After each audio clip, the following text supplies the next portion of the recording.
Yes, ma'am. So നമ്മൾ കഴിഞ്ഞ ക്ലാസ്സിൽ സെല്ലിനെ കുറിച്ച് പഠിച്ചു.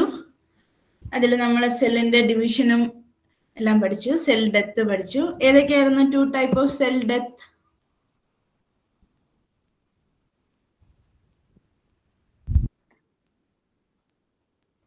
ആരെങ്കിലും അൺമ്യൂട്ട് ചെയ്ത് പറഞ്ഞേ.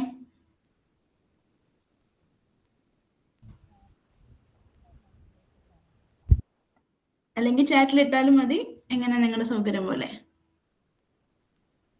അപ്പോപ്റ്റോസിസ് നിമിഷം പറഞ്ഞു, അപ്പോപ്റ്റോസിസും നെക്രോസിസും. സോ അതാ സെൽ ഡെത്ത്. പിന്നെ സെൽ മെംബ്രെയിൻ. സെൽ മെംബ്രെയിൻ എന്ത് ടൈപ്പ് മെംബ്രെയിനാ? ഹ്യൂമൻ സെൽ മെംബ്രെയിൻ അല്ലെങ്കിൽ പ്ലാസ്മ മെംബ്രെയിൻ. അതൊരു ഡബിൾ ലെയർ സെമി പെർമിയബിൾ മെംബ്രെയിനാ. സോ ഇനി സെൽ ട്രാൻസ്പോർട്ട്. എന്താണ് സെൽ ട്രാൻസ്പോർട്ട്? സെൽ ട്രാൻസ്പോർട്ട് എന്ന് വെച്ചാൽ നമ്മുടെ സെല്ലിൽ നിന്ന് അകത്തോട്ടും പുറത്തോട്ടും ഇൻട്രാ സെല്ലുലാർ എന്ന് വെച്ചാൽ സെല്ലിനകത്തോട്ട്, എക്സ്ട്രാ സെല്ലുലാർ എന്ന് പറഞ്ഞാൽ സെല്ലിന് പുറത്തോട്ടും. അങ്ങനെ സെല്ലില് മൂവ്മെന്റ് ഓഫ് സബ്സ്റ്റൻസിനെയാണ് ഇൻ ആൻഡ് ഔട്ട്, അതിന്റെ പേരാണ് സെൽ ട്രാൻസ്പോർട്ട്. സോ സെൽ ട്രാൻസ്പോർട്ടിൽ പല കാര്യങ്ങൾ നമ്മുടെ അഫക്റ്റ് ചെയ്യും. ഒന്ന് സെൽ മെംബ്രെയിന്റെ സ്ട്രക്ചർ, നമ്മുടെ ഡബിൾ ലെയർ ആയിട്ടുള്ള സെമി പെർമിയബിൾ എന്ന് വെച്ചാൽ കുറച്ച് സബ്സ്റ്റൻസിനെ അലോ ചെയ്യും, കുറച്ച് സബ്സ്റ്റൻസിനെ അലോ ചെയ്യില്ല. So water soluble substance, lipid soluble substance, അങ്ങനെയൊക്കെ വെച്ചാണ് സെല്ല് ട്രാൻസ്പോർട്ടിന് ഹെൽപ്പ് ചെയ്യുന്നത്. സോ നമുക്ക് സെൽ മെംബ്രെയിനിലെ പാർട്സ് എന്തൊക്കെയായിരുന്നു, അല്ലെങ്കിൽ കണ്ടന്റ് എന്തൊക്കെയാ സെൽ മെംബ്രെയിൻ എന്തൊക്കെ വെച്ചിട്ടാ ഉണ്ടാക്കിയിരിക്കുന്നത്? ഏതൊക്കെയാ സെൽ മെംബ്രെയിന്റെ പാർട്ട്?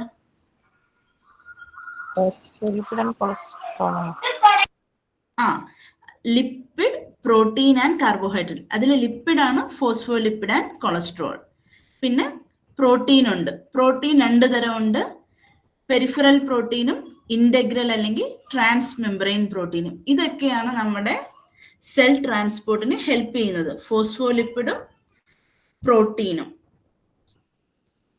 സോ ഇതാണ് അതിന് സെൽ മെംബ്രെയിന്റെ സ്ട്രക്ചർ, ഫാക്ടർ അഫക്ട് ചെയ്യുന്നത്. ഇനി കെമിക്കൽ ഗ്രേഡിയന്റ്, ഇലക്ട്രിക്കൽ ഗ്രേഡിയന്റ് എന്നൊക്കെ പറഞ്ഞാൽ, ഗ്രേഡിയന്റ് എന്ന് പറഞ്ഞാൽ higher concentration to lower concentration.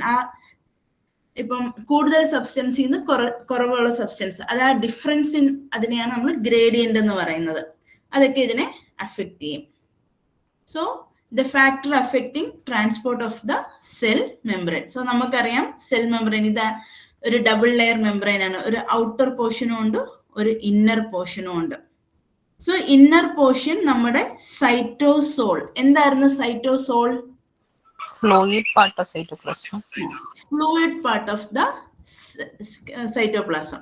So inner membrane സൈറ്റോസോളിനെ ഫേസ് ചെയ്യും. Outer membrane extra cellular fluid അല്ലെങ്കിൽ സെല്ലിന് പുറത്തോട്ട് മറ്റ് അടുത്ത സെല്ലിലോട്ട് ഫേസ് ചെയ്യും. അങ്ങനെയാണ് അത് ഫേസ് ചെയ്യുന്നത്. സോ നമുക്കിവിടെ 2 വേർഡ്സ് ഉണ്ട്, ഇൻട്രാ സെല്ലുലാർ ഫ്ലൂയിഡും എക്സ്ട്രാ സെല്ലുലാർ ഫ്ലൂയിഡും. ഇൻട്രാ സെല്ലുലാർ ഫ്ലൂയിഡിന് നമ്മൾ വേറൊരു പേരാണ് ICF. വേറൊരു പേരല്ല, അതിന്റെ short form. Intra cellular fluid എന്ന് വെച്ചാൽ ICF, എക്സ്ട്രാ സെല്ലുലാർ ഫ്ലൂയിഡ് എന്ന് വെച്ചാൽ ECF. ഇൻട്രാ എന്ന് വെച്ചാൽ സെല്ലിനകത്തോട്ട്, സെല്ലിനകത്തുള്ള ഫ്ലൂയിഡിന്റെ പേരാണ് ICF. സെല്ലിന് പുറത്തുള്ള ഫ്ലൂയിഡാണ് ECF. അതിന് സെല്ലിന് പുറത്തുള്ളതിനെ നമ്മൾ ഇന്റർസ്റ്റീഷ്യൽ ഫ്ലൂയിഡ് എന്ന് കൂടി പറയും.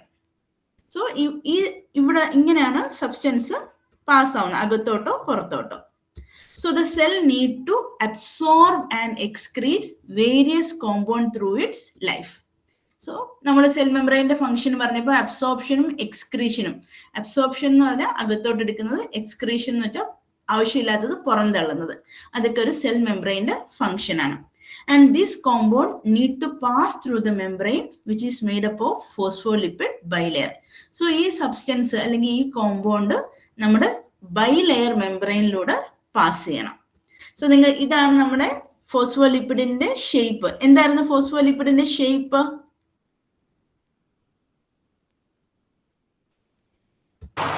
Headed pin shape. Headed pin shape ആണ്. അതിലൊരു ഹെഡ് ഉണ്ട്, അത് ഹൈഡ്രോഫിലിക്, വാട്ടർ സോളുബിൾ അല്ലെങ്കിൽ വാട്ടർ ലവിങ് ഹെഡ് ആണ്. 2 ടെയിൽ ആണുള്ളത്, hydrophobic tail. So phospholipid bilayer is formed by phospholipid molecule, bipolar molecule. Bipolar എന്ന് വെച്ചാൽ ഒന്ന് വാട്ടറിനെ കടത്തിവിടും, ടെയില് വാട്ടറിനെ പ്രിവെന്റ് ചെയ്യും, അങ്ങനെ. So the fatty acid side is hydrophobic and the phosphoric side is hydrophilic. ഇതാണ് ഒരു cell മെമ്പറിന്റെ സ്ട്രക്ചറും അതിന്റെ ഫാക്ടർ അഫക്ട് ചെയ്യുന്നത്. ഇനി സെൽ ട്രാൻസ്പോർട്ട് രണ്ട് തരമുണ്ട്, പാസീവ് ട്രാൻസ്പോർട്ടും ആക്റ്റീവ് ട്രാൻസ്പോർട്ടും. പാസീവ് എന്ന് വെച്ചാൽ higher concentration substance lower concentration, കൂടുതലുള്ളിടത്തു നിന്ന് കുറവുള്ളിടത്തോട്ട് പോകും. അതിന് നമുക്ക് പ്രത്യേകിച്ച് എനർജി ഒന്നും വേണ്ട, അതാണ് പാസീവ് ട്രാൻസ്പോർട്ട്. അതിന് എക്സാമ്പിൾ ആണ് diffusion, osmosis, facilitated diffusion. So mainly ഡിഫ്യൂഷനും ഫെസിലിറ്റേറ്റഡ് ഡിഫ്യൂഷനും ഓസ്മോസിസും ഒരു തരം ഡിഫ്യൂഷൻ ആണ്, അത് വാട്ടർ പാസ് ചെയ്യുന്ന ഡിഫ്യൂഷൻ, അത് നമുക്ക് നോക്കാം. സോ പാസീവ് ട്രാൻസ്പോർട്ട് ആണ് ഡിഫ്യൂഷൻ, ഫെസിലിറ്റേറ്റഡ് ഡിഫ്യൂഷൻ, ഓസ്മോസിസ്. ഇനി active transport. So active transport എന്ന് വെച്ചാൽ അത് എനർജിയുടെ സഹായത്തോടെ കോൺസെൻട്രേഷൻ ഗ്രേഡിയന്റിന് എതിരായിട്ട് കുറവുള്ള സ്ഥലത്ത് നിന്ന് കൂടുതലുള്ള സ്ഥലത്തോട്ട് പോകുന്ന, അതാണ് ആക്റ്റീവ് ട്രാൻസ്പോർട്ട്.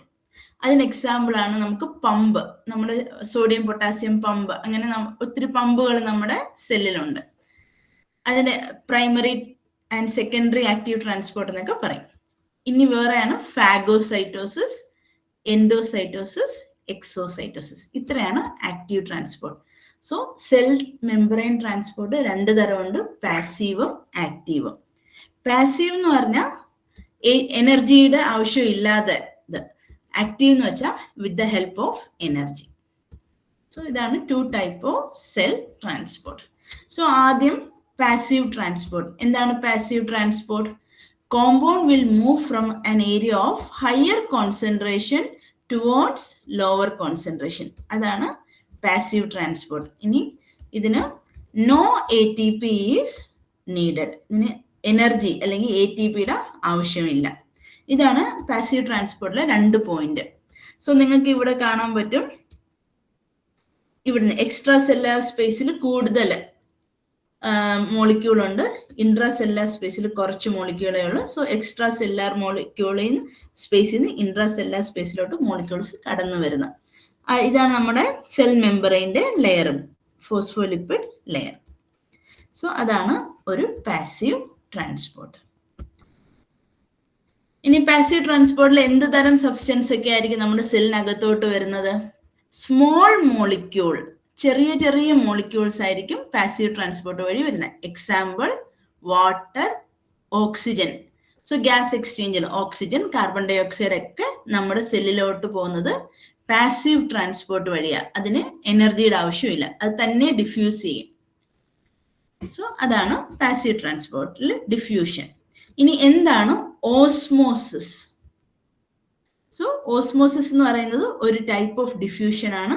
അതിൽ മോളിക്യൂൾസിന് പകരം, മോളിക്യൂൾ എന്ന് വെച്ചാൽ എലമെന്റ് അല്ലെങ്കിൽ അയോൺസിന് പകരം വാട്ടർ ഹയർ കോൺസെൻട്രേഷനിൽ നിന്നും ലോവർ കോൺസെൻട്രേഷനിലോട്ട് വാട്ടർ മോളിക്യൂൾ പാസ് ചെയ്യുന്നതിന്റെ പേരാണ് ഓസ്മോസിസ്. സോ ഓസ്മോസിസ് എന്ന് വെച്ചാൽ ഒരു ഡിഫ്യൂഷൻ തന്നെയാണ്. So when water molecule move by diffusion across the membrane, we call it as osmosis.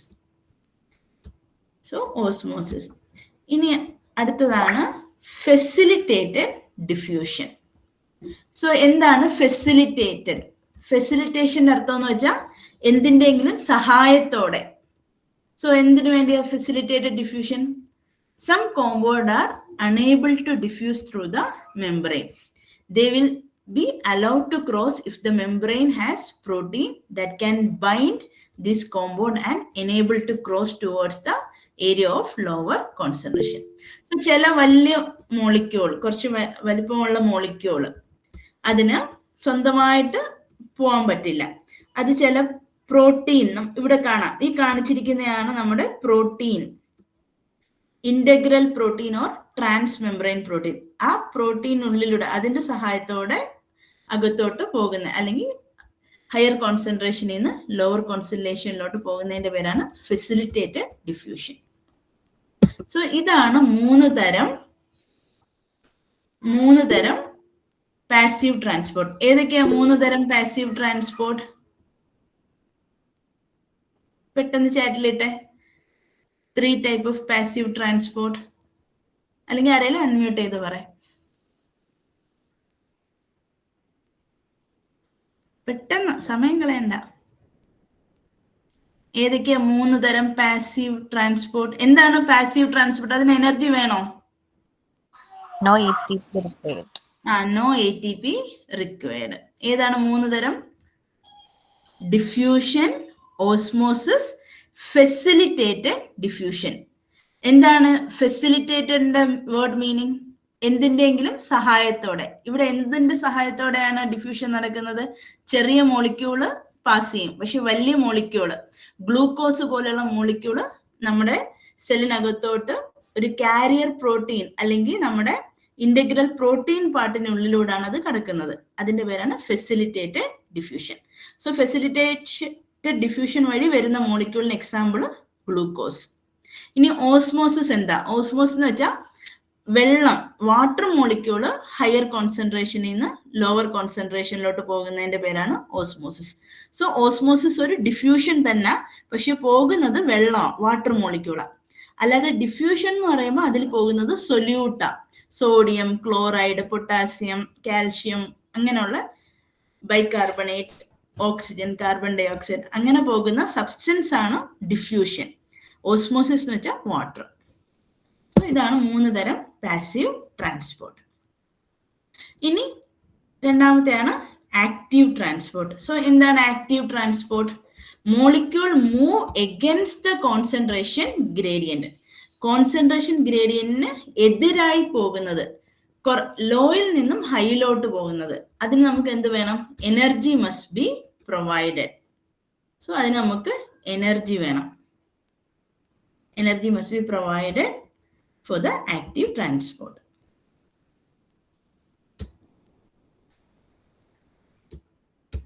So നിങ്ങൾക്ക് ഇവിടെ നോക്കിയാൽ അറിയാം,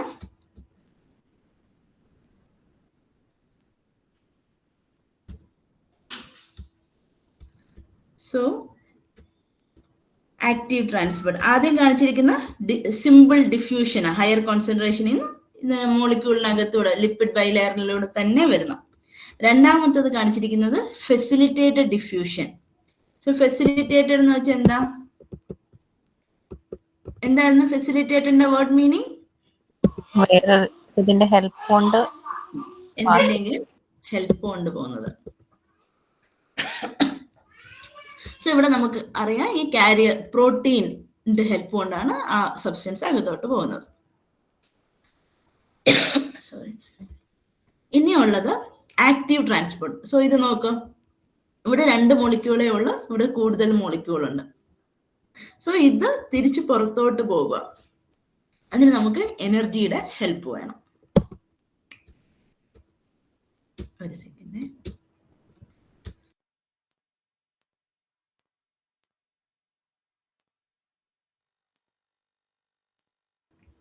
അതാണ് active transport. So active transport ഏതൊക്കെ ടൈപ്പ് എന്നാ പറഞ്ഞേ? അതിന് നമുക്ക് എക്സാമ്പിൾ ആണ് പമ്പ്. സോ ആക്റ്റീവ് ട്രാൻസ്പോർട്ട് നമ്മൾ ചോദിച്ചാൽ പ്രൈമറി ഉണ്ട്, സെക്കൻഡറി ഉണ്ട്. പ്രൈമറി എന്ന് വെച്ചാൽ കാരിയർ പ്രോട്ടീൻ, അതിലും കാരിയർ പ്രോട്ടീനിന്റെ ഹെൽപ്പ് നമുക്ക് വേണം. പിന്നെ സെക്കൻഡറി എന്ന് വെച്ചാൽ 2 ടൈപ്പ് ഉണ്ട്, സിംപോർട്ടും ആന്റിപോർട്ടും. അത് സ്ലൈഡിലില്ല. സിംപോർട്ട് എന്ന് വെച്ചാൽ ആ കാരിയർ പ്രോട്ടീനും 2 മോളിക്യൂൾസിനെ കടത്തിയിടും. ഒന്ന് സോഡിയവും ഒന്ന് ഗ്ലൂക്കോസും ആണെങ്കിൽ അത് ഒരേ സൈഡിലോട്ട് പോകുന്നതാണ് സിംപോർട്ട്. ഞാനത് ചാറ്റിൽ ഇട്ടേക്കാം. സോ സിംപോർട്ട് പമ്പ് നമുക്ക് സിംപോർട്ടും ആന്റിപോർട്ടെന്നും പറയും. എന്താണ് സിംപോർട്ട്? സിംപോർട്ട് എന്ന് വെച്ചാൽ സെയിം ഡയറക്ഷനിൽ മോളിക്യൂൾസ്, 2 മോളിക്യൂൾസ് പാസ് ചെയ്യുന്നത്. Same direction. ഇനി ആന്റിപോർട്ട്. ആന്റി എന്ന് വെച്ചാൽ എപ്പോഴും എഗൻസ്റ്റ്. ആന്റിപോർട്ട് എന്ന് വെച്ചാൽ ഒരു മോളിക്യൂൾ ഒരു ഡയറക്ഷനിൽ പോകും, അടുത്ത മോളിക്യൂൾ വേറെ ഡയറക്ഷനിൽ വരും. Both molecules one molecule in one direction, other in another direction.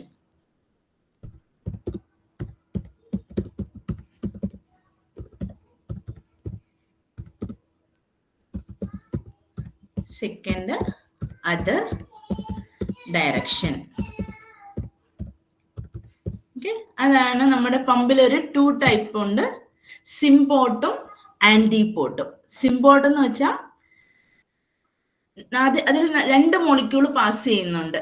ഒരു മോളിക്യൂൾ ഒരു ഡയറക്ഷനിലും, സിംപോട്ടിൽ രണ്ടും ഒരേ ഡയറക്ഷനിലും, ആന്റിപോട്ടിൽ ഒരു മോളിക്യൂൾ ഒരു ഡയറക്ഷനിലും, അടുത്ത മോളിക്യൂൾ ഓപ്പോസിറ്റ് ഡയറക്ഷനും. അതാണ് പമ്പ്. ഈ പമ്പിന് എക്സാമ്പിൾ ആണ് സോഡിയം പൊട്ടാസ്യം പമ്പ്. നിങ്ങൾക്ക് ഇവിടെ കാണാം, Na എന്ന് വെച്ചാൽ സോഡിയം, ഇവിടെ P സാധാരണ പൊട്ടാസ്യം, ഇത് K ആണ്, K. സോ ഇവിടെ നിങ്ങൾക്ക് കാണാം ATP, എനർജി ഉണ്ട്, എനർജി മോളിക്യൂൾസ് ഉണ്ട്. അതിന്റെ ഹെൽപ്പോട് കൂടി ഇത് പുറത്തോട്ട് പോകുന്നു. ഈ ATP രണ്ടായിട്ട് മാറും, ADPയും ഫോസ്ഫറസും. സോ ATP യൂസ് ചെയ്തിട്ട് അത് പോകുന്നതായിട്ടാണ് കാണിച്ചിരിക്കുന്നത്. പകരം തിരിച്ചു പൊട്ടാസ്യം അകത്തോട്ട് വരുന്നു. അതാണ് സോഡിയം പൊട്ടാസ്യം പമ്പ്. അതൊരു ആക്റ്റീവ് ട്രാൻസ്പോർട്ടാണ്. ഇനി നമ്മൾ വേറെ പറഞ്ഞതാണ് എൻഡോസൈറ്റോസിസും എക്സോസൈറ്റോസിസും. എന്താണ് സൈറ്റോ എന്ന് പറഞ്ഞത്? നമ്മള് സൈറ്റോ എന്ന് വെച്ചാ സെൽ.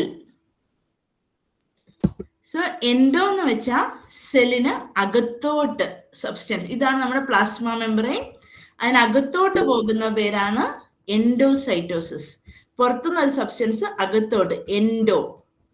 ഇനി നമ്മുടെ സെല്ലിലുള്ള സബ്സ്റ്റൻസ് നമ്മൾ പ്രോട്ടീൻ, ഗോൾജി അപ്പാരറ്റസ് അതിനെ പാക്ക് ചെയ്ത് പുറത്തോട്ട് വിടും, അങ്ങനെയൊക്കെ പഠിച്ചില്ലേ?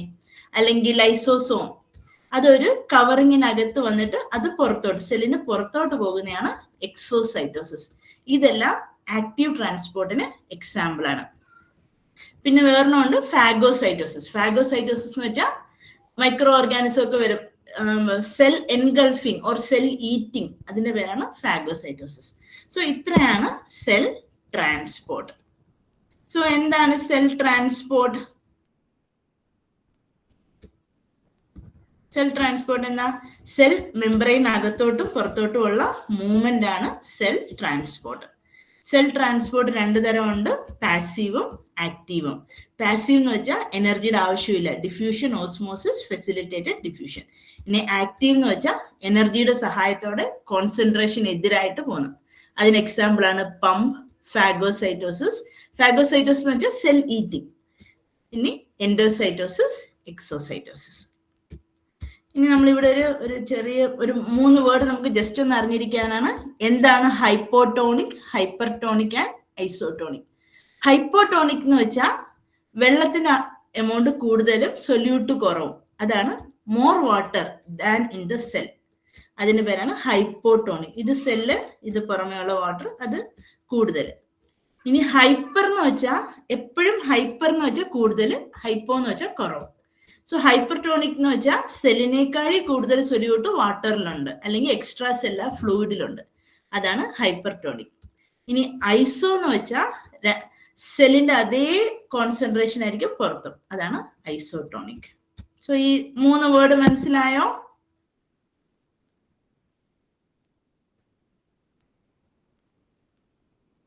ഇന്നാരും ആക്റ്റീവ് അല്ലല്ലോ. ഈ 3 വേർഡ് മനസ്സിലായോ? Hypertonic, hypotonic. സോ ഇത്രയുള്ള സെല്ല്.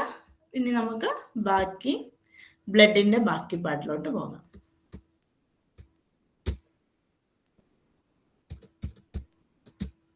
സോ എന്തായിരുന്നു ബ്ലഡ്? Fluid connective tissue. ഒരു ഫ്ലൂയിഡ് കണക്റ്റീവ് ടിഷ്യൂ. എന്തൊക്കെയാണ് ബ്ലഡിന്റെ പാർട്സ്?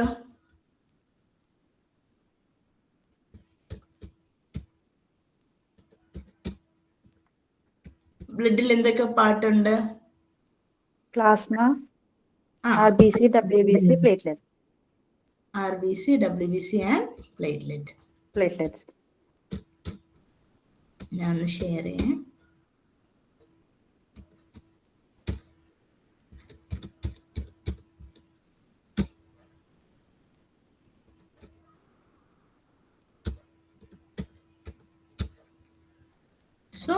ബ്ലഡ് എന്ന് പറയുന്നത് ഒരു സ്പെഷ്യലൈസ്ഡ് ഫ്ലൂയിഡ് കണക്റ്റീവ് ടിഷ്യൂ ആണ്. അതിന് 3 പാർട്ടുണ്ട്. മെയിൻലി നമുക്ക് രണ്ടായിട്ട് ഡിവൈഡ് ചെയ്യാം. പ്ലാസ്മ, ഫ്ലൂയിഡ് പോർഷന്റെ പേര് പ്ലാസ്മ, ഫോംഡ് എലമെന്റ് അതിനാണ് സെൽസ്. സോ അതിൽ 3 തരം സെല്ലുണ്ട്: RBC, WBC and platelet. RBC എന്ന് വെച്ചാൽ എർത്രോസൈറ്റ്, WBC ലൂക്കോസൈറ്റ്, പ്ലേറ്റ്ലെറ്റ് ത്രോംബോസൈറ്റ്. നമ്മൾ കഴിഞ്ഞ ക്ലാസ്സിൽ പ്ലാസ്മ പഠിച്ചു. പ്ലാസ്മ എന്ന് വെച്ചാൽ fluid portion of the blood ആണ്. അതിൽ സെറം എന്ന് വെച്ചാൽ പ്ലാസ്മയിലുള്ള പ്ലാസ്മ പ്രോട്ടീനെ നീക്കിയിട്ട് ബാക്കിയുള്ള പാർട്ട്, പ്ലാസ്മ പ്രോട്ടീൻ ഇല്ലാത്ത പ്ലാസ്മയാണ് നമ്മൾ സെറം എന്ന് പറയുന്നത്. ഇനി ബ്ലഡ് ഇതിന്റെ വിസ്കോസിറ്റി ഒക്കെ കൂടുതലുണ്ട്. pH ആൽക്കലൈൻ ആണ്. നമ്മുടെ ബോഡിയിൽ 5 liters ഓഫ് ബ്ലഡ് ആണ് നമ്മുടെ ബോഡിയിൽ ആവറേജ് ആയിട്ടുള്ളത്. ഇനി ഏതൊക്കെയായിരുന്നു plasma protein? Albumin, globulin, fibrinogen. 3 plasma protein ആണ്: ആൽബുമിൻ, ഗ്ലോബുലിൻ ആൻഡ് ഫൈബ്രിനോജൻ. ഇത് ആൽബുമിനും ഗ്ലോബുലിനും ഒക്കെ സിന്തസൈസ് ചെയ്യുന്നത് ലിവറിലാണ്. ഇനി ആൽബുമിന്റെ ഫംഗ്ഷൻ എന്താന്ന് നിങ്ങൾ പഠിക്കണം. ആൽബുമിൻ എന്ന് വെച്ചാൽ നമ്മുടെ ഓസ്മോട്ടിക് പ്രഷർ, ബ്ലഡില് ഓസ്മോട്ടിക് അല്ലെങ്കിൽ ഓങ്കോട്ടിക് പ്രഷർ നിലനിർത്തുന്ന ഒരു പ്രോട്ടീനാണ് ആൽബുമിൻ. ഇനി ഗ്ലോബുലിൻ എന്ന് വെച്ചാൽ അത് ഇമ്മ്യൂണോഗ്ലോബുലിനായിട്ടൊക്കെ വർക്ക് ചെയ്യും. നമ്മുടെ ആന്റിബോഡി ഒക്കെ ഉണ്ടാക്കാനും അതൊക്കെ ഹെൽപ്പ് ചെയ്യും. പിന്നെ സബ്സ്റ്റൻസിനെയൊക്കെ ട്രാൻസ്പോർട്ട് ചെയ്യാൻ ഹെൽപ്പ് ചെയ്യുന്ന ഒരു പ്രോട്ടീനാണ് ഗ്ലോബുലിൻ. ആൽബുമിൻ ആണ് ഏറ്റവും അബണ്ടന്റ് ആയിട്ടുള്ള മേജർ. ഇവിടെ എഴുതിയിട്ടുണ്ട് 60% of plasma protein is albumin. Okay. ഇനി ഫൈബ്രിനോജന്റെ ഫംഗ്ഷൻ എന്ന് വെച്ചാൽ ബ്ലഡിനെ ക്ലോട്ട് ആക്കാൻ ഹെൽപ്പ് ചെയ്യുന്നതാണ് ഫൈബ്രിനോജൻ. ഇത്രയായിരുന്നു നമ്മൾ പഠിച്ചത്. Next is formed element. Formed element എന്ന് പറയാം ഫസ്റ്റ് RBC. RBCയുടെ വേറൊരു പേരാണ് എറിത്രോസൈറ്റ്. സോ RBC എന്ത് ഷേപ്പാണ്? ഒരു റൗണ്ട് അല്ലെങ്കിൽ ഒരു ബൈകോൺകേവ് ഷേപ്പ്, അകത്തോട്ട് പ്രസ് ചെയ്തിരിക്കുന്ന ഒരു ഷേപ്പ് അല്ലെങ്കിൽ ഒരു ഡിസ്ക് ഷേപ്പാണ് RBC. നമ്മുടെ ആൽഫൻ ലീമയുടെ 2 സൈഡും പ്രസ് ചെയ്ത പോലെ ഇരിക്കുന്ന ഒരു ഷേപ്പാണ് RBCക്ക്. ഡയമീറ്റർ 7.5 മൈക്രോമീറ്റർ ആണ്. ഇനി RBCയുടെ ഷേപ്പ് നോർമൽ കണ്ടീഷനിലൊന്നും വേരി ചെയ്യത്തില്ല. മൈക്രോസൈറ്റിക് എന്ന് വെച്ചാൽ ചെറിയ RBC, മാക്രോ എന്ന് വെച്ചാൽ ലാർജ് RBC, സിക്കിൾ സെൽ അനിമിയയിലെ സിക്കിൾ RBC, അങ്ങനെയൊക്കെയാണ് അതിന്റെ ഷേപ്പ്. സോ എന്താണ് ഒരു RBCയുടെ നോർമൽ ഷേപ്പ്? ഒരു നോർമലി എന്താണ് RBCയുടെ ഷേപ്പ്? റൗണ്ട്. റൗണ്ട് അല്ലെങ്കിൽ ബൈകോൺകേവ് അല്ലെങ്കിൽ ഡിസ്ക് ഷേപ്പ്. ഇനി RBCയിൽ ഒരു കളറിംഗ് പിഗ്മെന്റ് ഉണ്ട് അല്ലെങ്കിൽ red pigment, iron containing pigment. അതിന്റെ പേര്, RBCക്ക് കളർ കൊടുക്കുന്ന പിഗ്മെന്റിന്റെ പേരാണ് ഹീമോഗ്ലോബിൻ. സോ ഗ്ലോബിൻ എന്ന് വെച്ചാൽ ഒരു പ്രോട്ടീൻ, ഹീം എന്ന് വെച്ചാൽ അയൺ.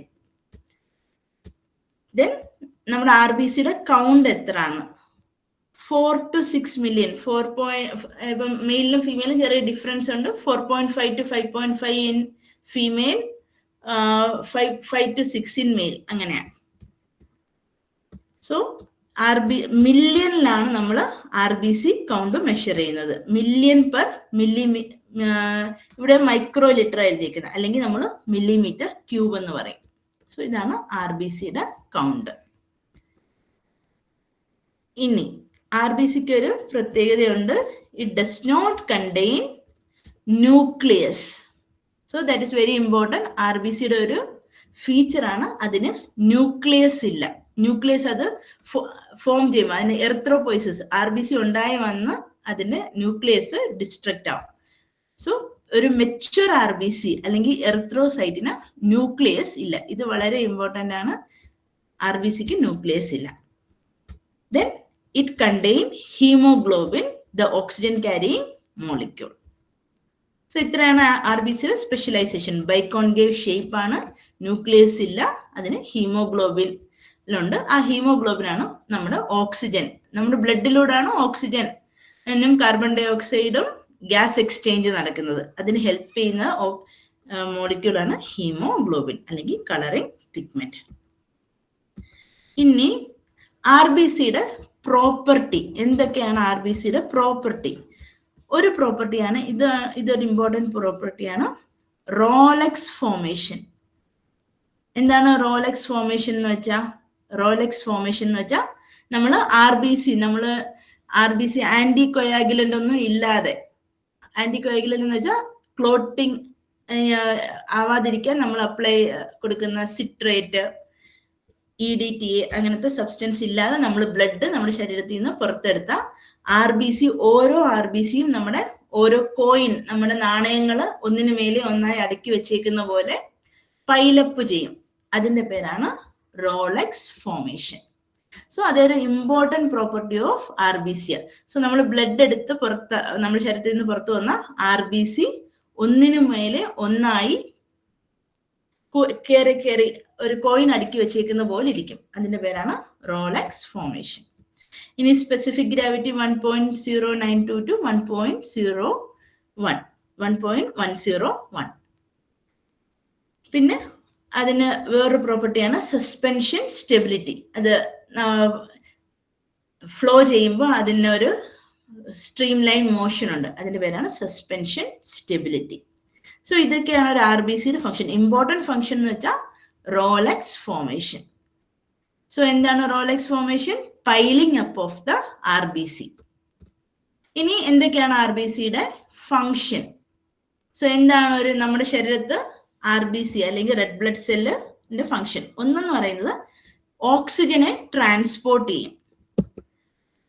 രണ്ടാമത്തേത് കാർബൺ ഡൈ ഓക്സൈഡ് ട്രാൻസ്പോർട്ട് ചെയ്യും. മൂന്നാമത്തത് നമ്മുടെ ബ്ലഡ് ഗ്രൂപ്പ് ഏതാണെന്ന്, ഓരോരുത്തരുടെയും ബ്ലഡ് ഗ്രൂപ്പ് ഏതാണെന്ന് ഡിറ്റർമിൻ ചെയ്യുന്ന ആന്റിജൻ ഉള്ളത് ആർ ബി സിയിലാണ്.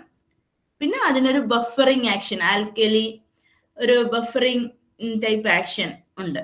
നമ്മുടെ pH മെയിൻറ്റെയിൻ ചെയ്യുന്ന, നമ്മുടെ ബോഡിയിലെ pH മെയിൻറ്റെയിൻ ചെയ്യുന്ന ഒരു ഫംഗ്ഷനും ആർ ബി സി ചെയ്യും. സോ ഇതൊക്കെയാണ് നമ്മുടെ ആർ ബി സിയുടെ ഫംഗ്ഷൻ. ഓക്സിജൻ ട്രാൻസ്പോർട്ട് ചെയ്യും. ഓക്സിജൻ എവിടെ നിന്നായിരിക്കും? നമ്മുടെ ലങ്സിൽ നിന്ന് ഹാർട്ടിലോട്ട് ഓക്സിജനേറ്റഡ് ബ്ലഡ് വരും. അത് നമ്മുടെ അയോട്ടയിൽ നിന്ന്, ബ്ലഡ് വെസലിൽ നിന്ന് ടിഷ്യൂവിനോട്ട് പോകും. ടിഷ്യൂവിലുള്ള ബൈ പ്രോഡക്റ്റ് ആയ കാർബൺ ഡൈ ഓക്സൈഡ് തിരിച്ച് ഹാർട്ടിലോട്ട് കൊണ്ടുവന്ന് ലങ്സിലോട്ട് കൊണ്ടുവന്ന് അതിനെ ഓക്സിജനേറ്റഡ് ആക്കും, അല്ലെങ്കിൽ കാർബൺ ഡൈ ഓക്സൈഡിനെ പുറത്ത് കളഞ്ഞ് ഓക്സിജനെ എടുക്കും. അതാണ് ആർ ബി സിയുടെ function. So transport of oxygen, transport of carbon dye oxide, blood group determination and buffering action. So ആരെങ്കിലും ആർ ബി സിയുടെ ഒരു പ്രോപ്പർട്ടി പറഞ്ഞേ? Rouleaux formation, formation. പിന്നെ എന്തൊക്കെയായിരിക്കും എന്റെ function? Transport of oxygen and carbon dye oxide. പിന്നെ നമ്മുടെ blood group, അതെങ്ങനെയാണെന്ന് ബ്ലഡ് ഗ്രൂപ്പിൽ കാണിച്ചു തരാം, എങ്ങനെയാണ് ബ്ലഡ് ഗ്രൂപ്പിൽ ആർ ബി സി ഡിറ്റർമിൻ ചെയ്യുന്നത്. പിന്നെ ബഫറിംഗ് ആക്ഷൻ ഒന്നുകൂടി പറയോ? ബഫറിംഗ് ആക്ഷൻ എന്ന് വെച്ചാൽ നമ്മുടെ ശരീരത്ത് pH പറയും, pH ആൽക്കലി ആസിഡ് എന്ന് പറയത്തില്ലേ? സോ നമ്മുടെ ശരീരത്തിൽ ആ ആസിഡിന്റെയും ആൽക്കലിയുടെയും ലെവൽ മെയിൻറ്റെയിൻ ചെയ്യുക, അല്ലെങ്കിൽ ഒരു ഹോമിയോസ്റ്റാസിസ് ആയിട്ടുള്ള ഒരു ലെവൽ മെയിൻറ്റെയിൻ ചെയ്യുന്ന ഫംഗ്ഷനും കൂടെ ആർ ബി സിക്ക് ഉണ്ട്. അതിനെയാണ് നമ്മൾ ബഫറിംഗ് ആക്ഷൻ എന്ന് പറയുന്നത്. pH മെയിൻറ്റെയിൻ ചെയ്യുക, അത്രയുള്ള ബഫറിംഗ് ആക്ഷൻ. Okay ma'am.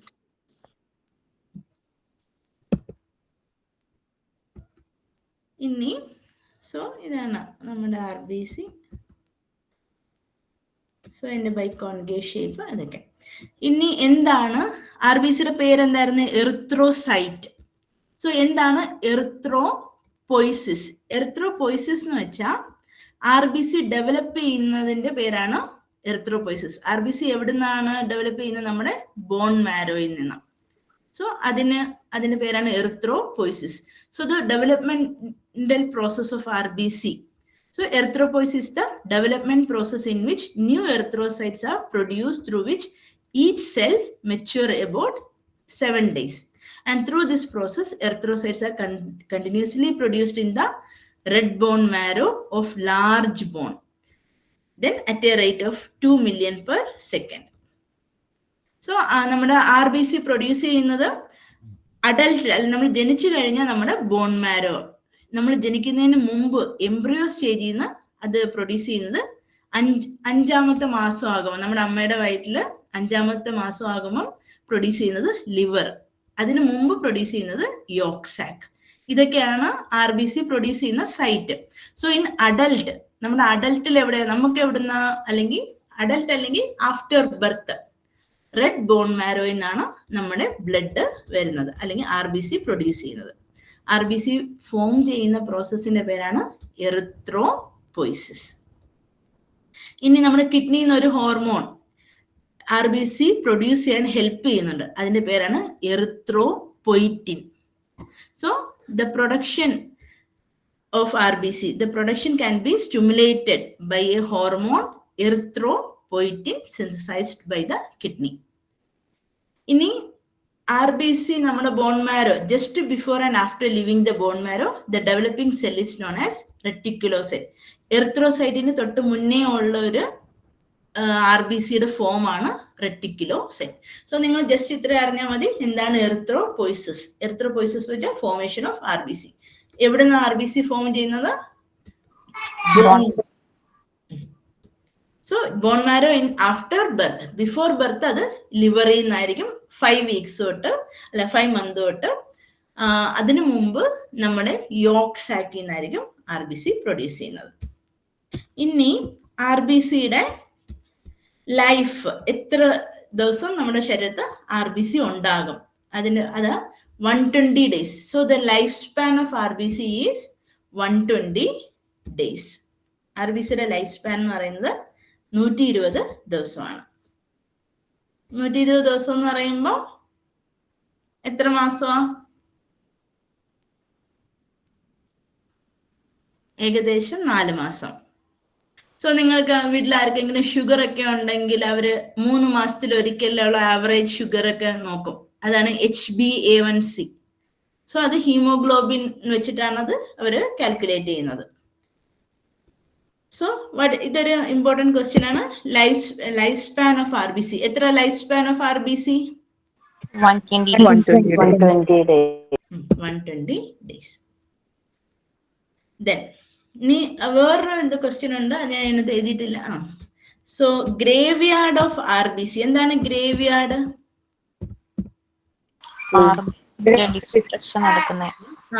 എവിടെയാ അത് നടക്കുന്നത്? സ്പ്ലീനില്. So graveyard of RBC is called as spleen. Okay.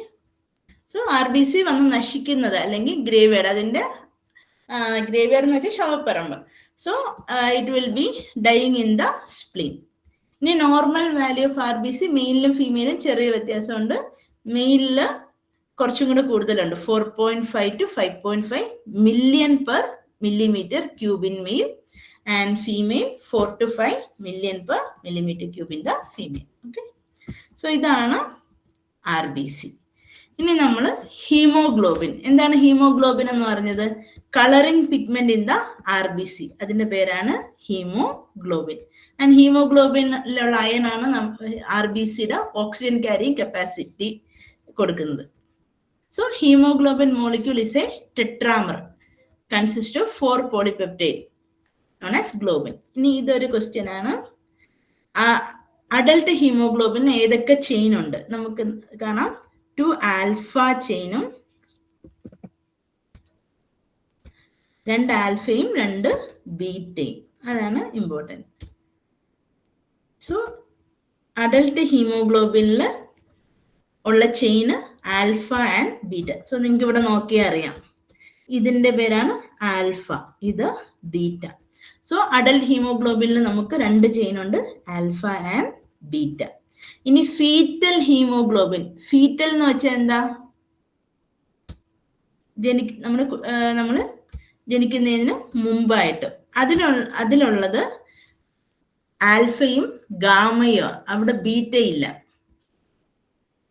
So ഏതൊക്കെ ചെയിൻ ആണെന്ന് വേണമെങ്കിൽ ചോദിക്കാം. Adult haemoglobin alpha and beta. Foetal haemoglobin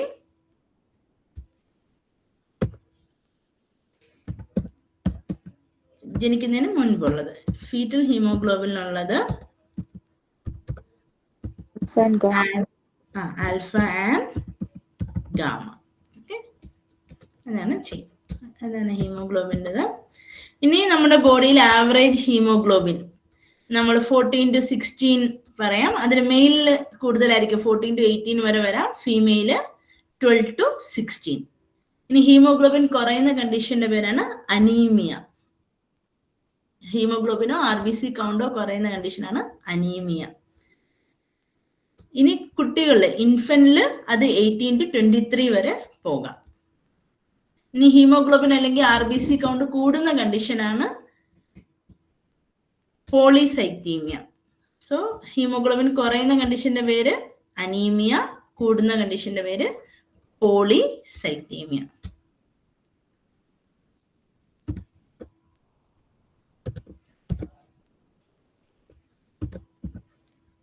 HB reduce ചെയ്ത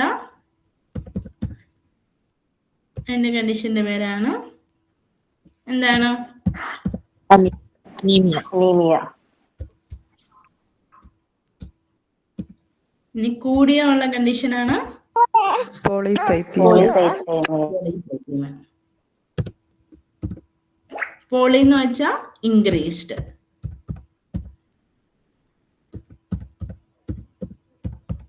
നമ്മൾ എന്തെങ്കിലും ഈമിയ എന്ന് വെച്ചാൽ ബ്ലഡ് എന്നാണ് അതിന്റെ അർത്ഥം കേട്ടോ. സോ ഇതാണ് ഹീമോഗ്ലോബിൻ. ഇനി ഹീമോഗ്ലോബിന്റെ ഫംഗ്ഷൻ എന്താ? Haemoglobin pick up oxygen molecule and drop carbon dye oxide. So നമ്മുടെ ഓക്സിജൻ ലങ്സിൽ നിന്നും ഹീമോഗ്ലോബിൻ RBCയിലോട്ട് കയറും. അത് ഓരോ ടിഷ്യൂലെത്തിയിട്ട് ഓക്സിജൻ ടിഷ്യൂവിന് കൊടുക്കും, കാർബൺ ഡൈ ഓക്സൈഡ് ടിഷ്യൂവിന് എടുക്കും. അതാണ് ഹീമോഗ്ലോബിന്റെ ഫംഗ്ഷൻ. അത്രയുള്ള RBC. ക്ലിയർ ആയോ? Yes ma'am. Next WBC. WBCയുടെ വേറൊരു പേരാണ് ല്യൂക്കോസൈറ്റ്. സോ WBC നമുക്ക് രണ്ടായിട്ട് ഡിവൈഡ് ചെയ്യാം, ഗ്രാനുലോസൈറ്റും എഗ്രാനുലോസൈറ്റും. സോ എന്താണ് ഗ്രാനുലോസൈറ്റ്? ഗ്രാന്യൂൾസ് എന്ന് വെച്ചാൽ തരി, സൈറ്റ് എന്ന് വെച്ചാൽ സെല്ല്. സോ ഈ ഗ്രാനുലോസൈറ്റ് ആയ WBCക്ക് അകത്ത് ഗ്രാന്യൂൾസ് കാണും, ചെറിയ ചെറിയ തരികൾ അതിന്റെ സൈറ്റോപ്ലാസത്തില്. അങ്ങനെയുള്ള WBCയുടെ പേരാണ് ഗ്രാനുലോസൈറ്റ്.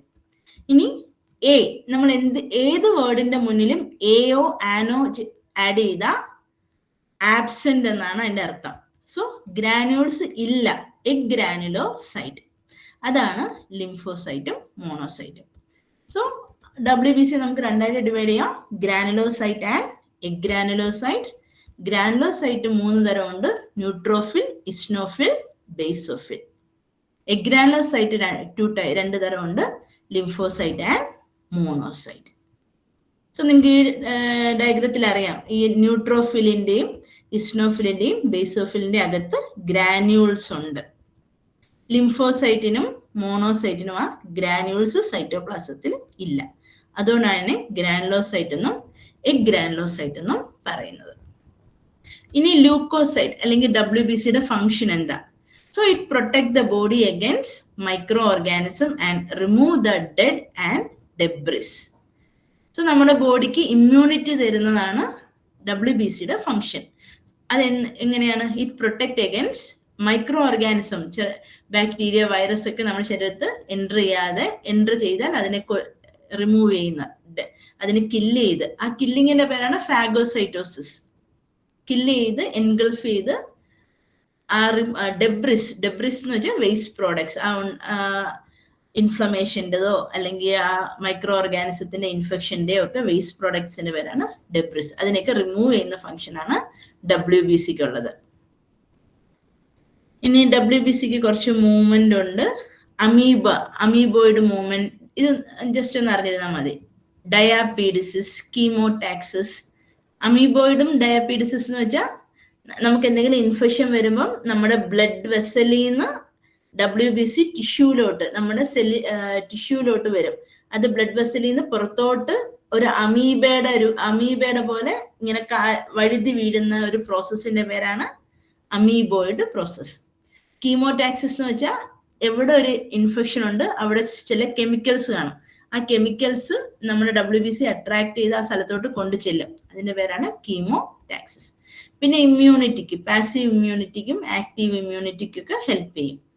പാസീവ് ഇമ്മ്യൂണിറ്റി എന്ന് വെച്ചാൽ നമുക്ക് സ്വന്തമായിട്ടുള്ളത്, ആക്റ്റീവ് എന്ന് വെച്ചാൽ നമ്മൾ നമ്മുടെ ലൈഫ് പ്രോസസ്സിൽ അക്വയർ ചെയ്യുന്ന, ഒന്നുകിൽ ഇമ്മ്യൂണൈസേഷൻ വഴി അല്ലെങ്കിൽ ഒരു അസുഖം വന്നതിന് ശേഷം ഒക്കെ അക്വയർ ചെയ്യുന്നതാണ് ആക്റ്റീവ് ഇമ്മ്യൂണിറ്റി. പിന്നെ ആന്റിജൻ ആന്റിബോഡി റിയാക്ഷനിലൊക്കെ ഇതുണ്ട്. ലിംഫോസൈറ്റ് ആണ്, ബി ലിംഫോസൈറ്റും ടി ലിംഫോസൈറ്റ് ഒക്കെയാണ് ആന്റിജൻ ആന്റിബോഡി റിയാക്ഷനെ ഹെൽപ്പ് ചെയ്യുന്നത്. ഇതതിന്റെ മൂവ്മെന്റ് ഫംഗ്ഷനും. സോ ഓരോ WBC നമുക്ക് എടുക്കാം. First one is neutrophil. ന്യൂട്രോഫിലും ഇസ്നോഫിലും ബേസോഫിലും എന്ത് തരം WBC ആ? Granulocyte. So neutrophil, eosinophil and basophil.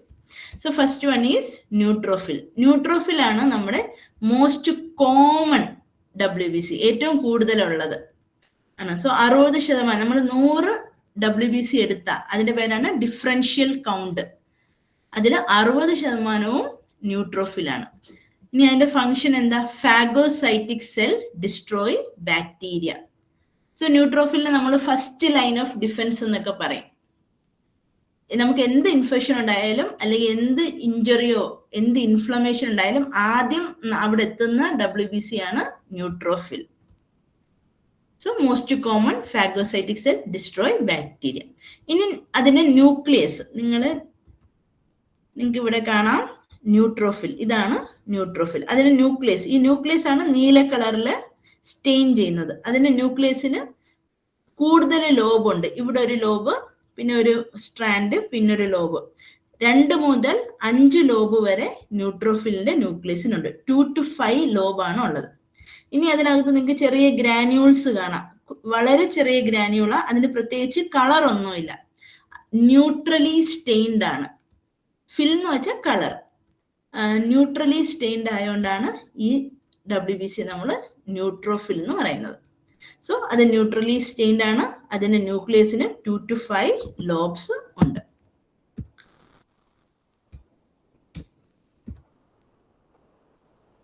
So ഇത് കണ്ടോ, nucleus have 2 to 5 lobes, neutrally stained. അതിനുള്ളിലുള്ള ഗ്രാന്യൂൾ വളരെ സ്മോൾ അല്ലെങ്കിൽ വെറും തരി സ്മോൾ ഫൈൻ ഗ്രാന്യൂൾസ് ആയിരിക്കും. ഇത്രയാണ് നമുക്ക് ന്യൂട്രോഫിലിനെ കുറിച്ച് അറിയാനുള്ളത്. Most common phagocytic cells destroy bacteria. 60% of WBC neutrophil ആണ്. അതിന് ന്യൂക്ലിയസിന് 2 to 5 ലോബ് ഉണ്ട്. Neutrally stained colour, neutrally stained ആണ്. ഇത്രയാണ് ന്യൂട്രോഫിൽ. ഇനി ഇസ്നോഫിൽ. എന്താണ് ഇസ്നോഫിൽ? സോ ഇസ്നോഫീലിയ എന്നൊക്കെ നിങ്ങൾ കേട്ടിട്ടില്ലേ? So eosinophil will detoxify the chemical. നമ്മുടെ ശരീരത്തിലുള്ള എന്തെങ്കിലും കെമിക്കൽ ഉണ്ടെങ്കിൽ അതിനെ ലഘൂകരിക്കാൻ അല്ലെങ്കിൽ ടോക്സിസിറ്റി കുറയ്ക്കാനായിട്ട് ഹെൽപ്പ് ചെയ്യും. And reduce the inflammation. And അതിന് എത്ര ലോബ് ഉണ്ട്?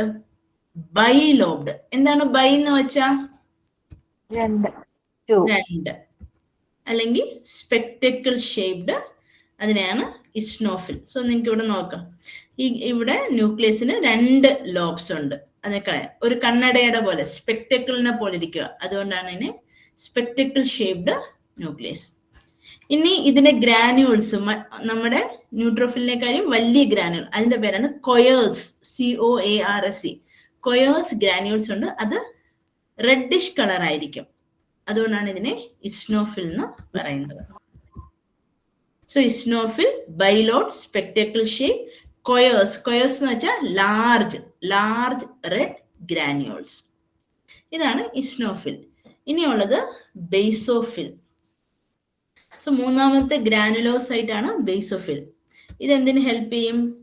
അലർജിക് റിയാക്ഷൻ ഒക്കെ നമ്മുടെ ബോഡിയിൽ ഉണ്ടാക്കും ഇത്.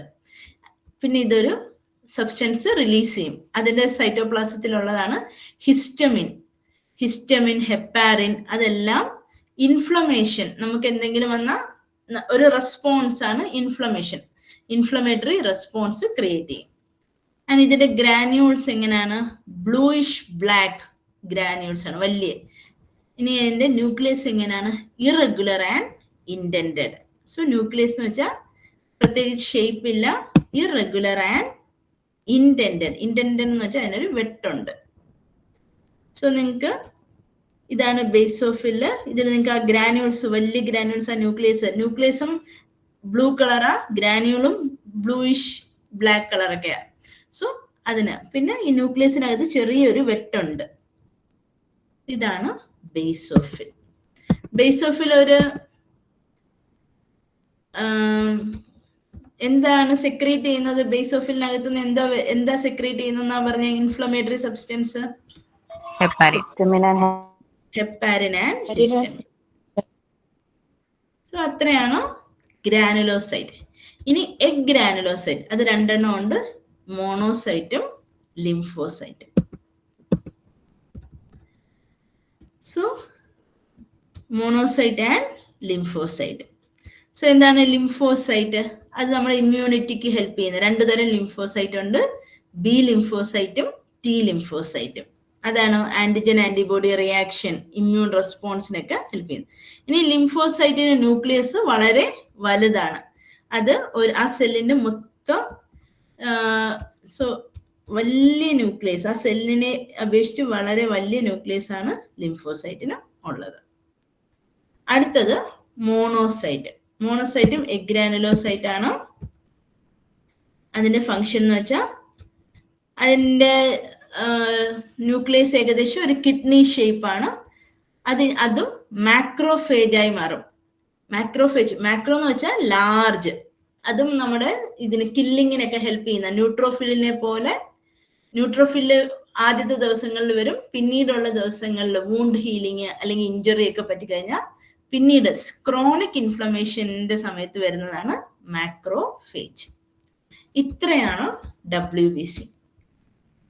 സോ WBC നമുക്ക് രണ്ടായിട്ട് ഡിവൈഡ് ചെയ്യാം, ഗ്രാനുലോസൈറ്റും എഗ് ഗ്രാനുലോസൈറ്റും. ഗ്രാനുലോസൈറ്റ് ആണ് neutrophil, eosinophil, basophil. Egg granulocyte ആണ് ലിംഫോസൈറ്റും മോണോസൈറ്റും.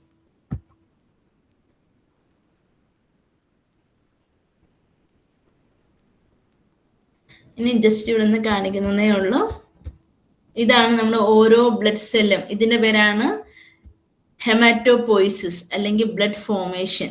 സോ നമ്മുടെ ബ്ലഡ് സെല്ല് രണ്ട് തരം സെല്ലിൽ നിന്നാണ് വരുന്നത്, മൈലോയിഡും ലിംഫോയിഡും. ഇതൊന്നും അറിഞ്ഞിരുന്നാൽ മാത്രം മതി. ഈ ലിംഫോസൈറ്റ് മാത്രം ഒരു ലിംഫോയിഡ് സ്റ്റെം സെല്ലിൽ നിന്ന് വരും. ബാക്കി എല്ലാം RBC ആണെങ്കിലും ബാക്കി WBC ആണെങ്കിലും പ്ലേറ്റ്ലെറ്റ് ആണെങ്കിലും മൈലോയിഡ് സീരീസിൽ നിന്നായിരിക്കും വരുന്നത്. ഇവിടെ നിങ്ങൾക്ക് കാണാം RBC, നമ്മളിപ്പോ റെറ്റിക്കുലോസൈറ്റ് എന്നൊക്കെ പറഞ്ഞ അവസാനമാണ് RBC. RBCക്ക് ന്യൂക്ലിയസ് ഉണ്ടോ ഇല്ലയോ? ന്യൂക്ലിയസ് ആബ്സെന്റ് ആണ്. ഇല്ല, ന്യൂക്ലിയസ് ആബ്സെന്റ് ആണ്. സോ ഇതിന്റെ ആദ്യം ഉണ്ടാകുമ്പോൾ ന്യൂക്ലിയസ് ഉണ്ടായിരുന്നു, അത് പിന്നെ ഓരോ സ്റ്റേജ് കഴിഞ്ഞ് വരുമ്പോൾ അതിന്റെ ന്യൂക്ലിയസ് പോകും. ഇവിടെയൊക്കെ എത്തുമ്പോഴത്തേക്ക് ഹീമോഗ്ലോബിൻ ആഡ് ചെയ്ത് ന്യൂക്ലിയസ് ഇല്ലാതെ. ഇതാണ് WBC. ഇനിയുള്ളത് platelet. So platelet megakaryocyte. Mega എന്ന് വെച്ചാൽ ലാർജ്, കാരിയോ എന്ന് വെച്ചാൽ ന്യൂക്ലിയസ്, സൈറ്റ് എന്ന് വെച്ചാൽ സെല്ല്. അതിൽ നിന്ന് ബ്രേക്ക് ആയി ചെറിയ ചെറിയ പാർട്ടിക്കിൾസ് ആവും. അതിന്റെ പേരാണ് പ്ലേറ്റ്ലെറ്റ്സ്. സോ അത് ജസ്റ്റ് ഒന്ന് അറിഞ്ഞാൽ മതി. ഇനി നെക്സ്റ്റ് സെല്ലാണ് പ്ലേറ്റ്ലെറ്റ്. സോ എന്താണ് പ്ലേറ്റ്ലെറ്റിന്റെ വേറെ പേരാണ് ത്രോംബോസൈറ്റ്. സോ പ്ലേറ്റ്ലെറ്റ് എങ്ങനെയാണ്?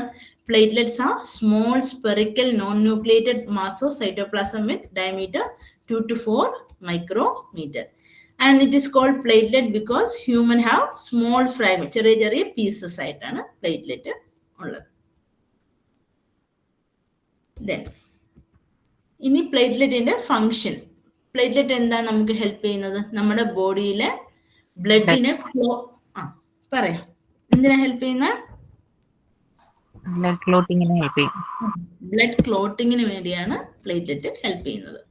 So formation of temporary patch. നമുക്ക് എന്തെങ്കിലും ഒരു ബ്ലീഡിങ് നമ്മുടെ ബ്ലഡ് വെസലിൽ നിന്ന് വന്നാൽ ആ ബ്ലഡ് വെസൽ ചുരുക്കി ആ ബ്ലീഡിങ് അടച്ച് ഒരു ടെമ്പററി ആയിട്ടുള്ള ഹീമോസ്റ്റാസിസ്. ഹീമോ എന്ന് വെച്ചാൽ എന്താ? ബ്ലഡ്. സ്റ്റാസിസ് എന്ന് വെച്ചാൽ സ്റ്റോപ്പേജ്. ക്ലോട്ടിംഗ് ഫാക്ടർ ഉണ്ടാകുന്നതിന് മുമ്പ് നമ്മുടെ ബ്ലീഡിങ് അറസ്റ്റ് ചെയ്യുന്നതാണ് പ്ലേറ്റ്ലെറ്റിന്റെ ഫങ്ഷൻ. സോ പ്ലേറ്റ്ലെറ്റിന്റെ ഇമ്പോർട്ടൻറ്റ് ഫങ്ഷൻ ആണ് ബ്ലഡ് ക്ലോട്ടിങ്. സോ അതിനാണ് വാസോ കൺസ്ട്രിക്ഷൻ എന്ന് പറയും. വാസോ എന്ന് വെച്ചാൽ നമ്മൾ ബ്ലഡ് വെസല്, കൺസ്ട്രിക്ഷൻ എന്ന് വെച്ചാൽ അതിനെ ചുരുക്കി ബ്ലഡ് പോകുന്നത് തടഞ്ഞിട്ട് അതിനകത്ത് ചെറിയൊരു ക്ലോട്ട് ഉണ്ടാക്കും. അതിന്റെ പേരാണ് പ്രൈമറി ഹീമോസ്റ്റാസിസ്. സോ അതാണ് പ്ലേറ്റ്ലെറ്റിന്റെ ഫംഗ്ഷൻ. ഇനി നമുക്ക് ക്ലോട്ടിംഗ് ഫാക്ടർ ഉണ്ട്. ആ ക്ലോട്ടിംഗ് ഫാക്ടർ ആണ് ഒരു ഫോം ആയിട്ടുള്ള ഒരു കട്ടിയായിട്ടുള്ള ഒരു ക്ലോട്ട് ആക്കുന്നത്. സോ ആദ്യത്തെ ബ്ലീഡിങ് സ്റ്റോപ്പ് ചെയ്യുന്നതിന്റെ പേരാണ് പ്രൈമറി ഹീമോസ്റ്റാസിസ്. സെക്കൻഡറി ഹീമോസ്റ്റാസിസ് എന്ന് വെച്ചാൽ കൊയാഗുലേഷൻ ഓർ ക്ലോട്ടിംഗ്. അതിന് ഹെൽപ്പ് ചെയ്യുന്നത് ക്ലോട്ടിംഗ് ഫാക്ടേഴ്സ് ആണ്. ഇതാണ് പ്ലേറ്റ്ലെറ്റിന്റെ ഫംഗ്ഷൻ. ഇനി പ്ലേറ്റ്ലെറ്റിന്റെ നോർമൽ വാല്യൂ 1,50,000 to 4,50,000 ആണ്. സോ ഇവിടെ ലാക്സ് ആണ് വരുന്നത്. ഇനി WBCയുടെ നോർമൽ വാല്യൂ പറഞ്ഞില്ലായിരുന്നു. ആർക്കെങ്കിലും അറിയാവോ WBCയുടെ നോർമൽ വാല്യൂ? 4,000 to 11,000. 1000-ലാണ്. 4,000 to 11,000.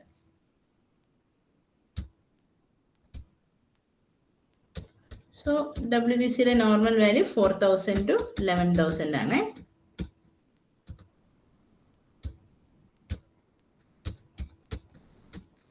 RBC എങ്ങനെയാണ്? RBC മില്യണിലാണ്. ഇനി നോർമൽ വാല്യൂ എന്ന് പറയുമ്പോൾ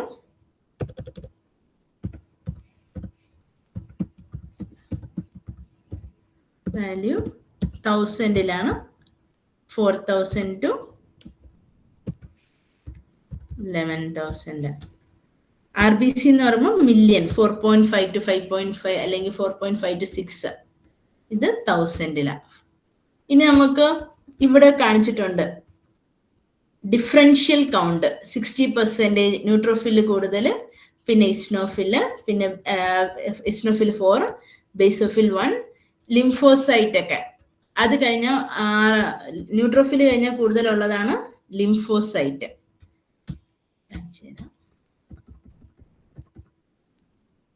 സോ നിങ്ങൾ ഇങ്ങനെ ഒരു ബ്ലഡ് റിപ്പോർട്ട് കണ്ട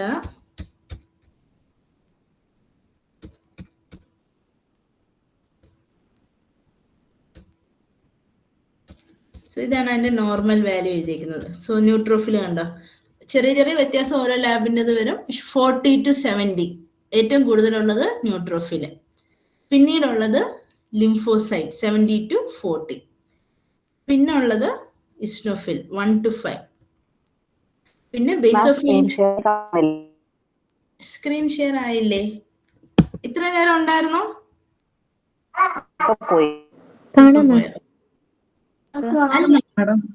കാണുന്നുണ്ടോ? അതൊരു ഞാനൊരു നമ്മുടെ ഒരു ബ്ലഡ് റിപ്പോർട്ടായിട്ട് അയക്കുന്നത്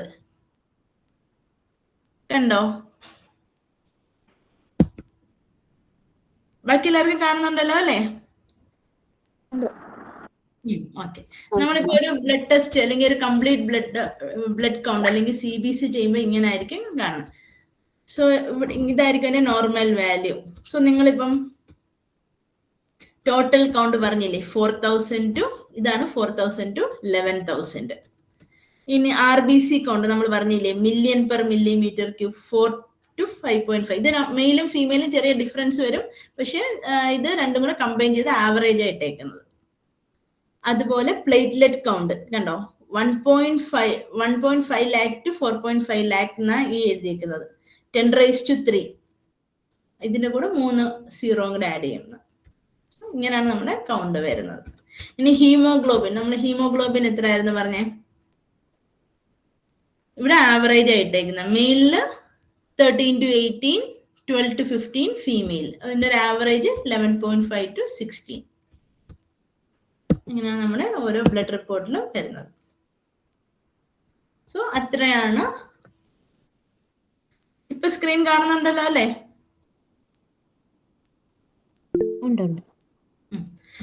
സോ ഇനി നമുക്ക് ക്ലോട്ടിംഗ് ഫാക്ടർ, അതിൽ നിങ്ങൾക്ക് പേര് മാത്രം അറിഞ്ഞാൽ മതി ക്ലോട്ടിംഗ് ഫാക്ടറിന്റെ. സോ നമ്മുടെ ബോഡിയിൽ ക്ലോട്ടിംഗ്, ബ്ലഡ് ക്ലോട്ട് ചെയ്യാനായിട്ട് ഒരു 13 ക്ലോട്ടിംഗ് ഫാക്ടർ നമ്മളെ ഹെൽപ്പ് ചെയ്യും. സോ അതിന്റെ പേരാണ് ഫാക്ടർ 1, അതിന്റെ പേരാണ് fibrinogen, factor 2 prothrombin, factor 3 tissue thromboplastin, factor 4 calcium, factor 5 labile factor. ഇനി ഫാക്ടർ 6 ഉണ്ട്. അങ്ങനെ ഒരു ഫാക്ടർ 6 നമുക്ക് ഇവിടെ നമ്മൾ ന്യൂമറലാണ് കാണിച്ചേക്കുന്നത്. ഇനി ഇവിടെ ഫാക്ടർ 6 എഴുതിയിട്ടില്ല. ഫാക്ടർ 6ന്റെ പ്രസൻസ് അറിഞ്ഞിട്ടില്ല. അതുകൊണ്ടാണ് ഫാക്ടർ 6 ഇല്ലാത്തത്. ഫാക്ടർ 6 ഉണ്ടെന്ന് നമ്മൾ ബിലീവ് ചെയ്യുന്നില്ല, അല്ലെങ്കിൽ അക്സെപ്റ്റ് ചെയ്യുന്നില്ല. ബിലീവ് എന്നല്ല, അക്സെപ്റ്റ് ചെയ്യുന്നില്ല. ഇനി factor 7 stable, factor 8 anti haemophilic factor, factor 9 Christmas factor or plasma thromboplastin component or antecedent എന്ന് പറയും. Factor 10 Stuart Prower factor, factor 11 plasma thromboplastin antecedent. So 8ന് നിങ്ങൾ ക്രിസ്മസ് ഫാക്ടർ എന്ന് മാത്രം പഠിച്ചാൽ മതി. Factor 12 Hageman factor, factor 13 fibrin stabilising factor.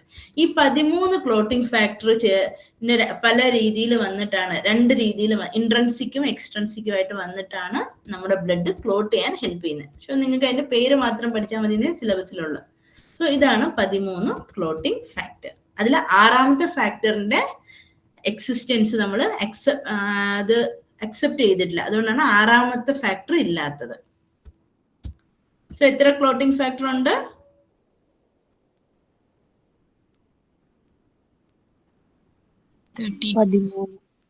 13. ഇനി നമുക്ക് നെക്സ്റ്റ് ആണ് ബ്ലഡ് ഗ്രൂപ്പ്. സോ നമ്മൾ RBC പഠിച്ചപ്പം പറഞ്ഞായിരുന്നു, നമ്മുടെ RBC ആണ് നമ്മുടെ ബ്ലഡ് ഗ്രൂപ്പ്. നമ്മുടെ ബ്ലഡ് സെല്ലിലെ RBC ആണ് നമ്മുടെ ബ്ലഡ് ഗ്രൂപ്പ് ഡിറ്റർമിൻ ചെയ്യുന്നത്. സോ നമുക്ക് 4 ബ്ലഡ് ഗ്രൂപ്പ് ഉണ്ട് മെയിൻലി. ABO സിസ്റ്റം എന്ന് പറഞ്ഞിട്ട് A, B, AB and O.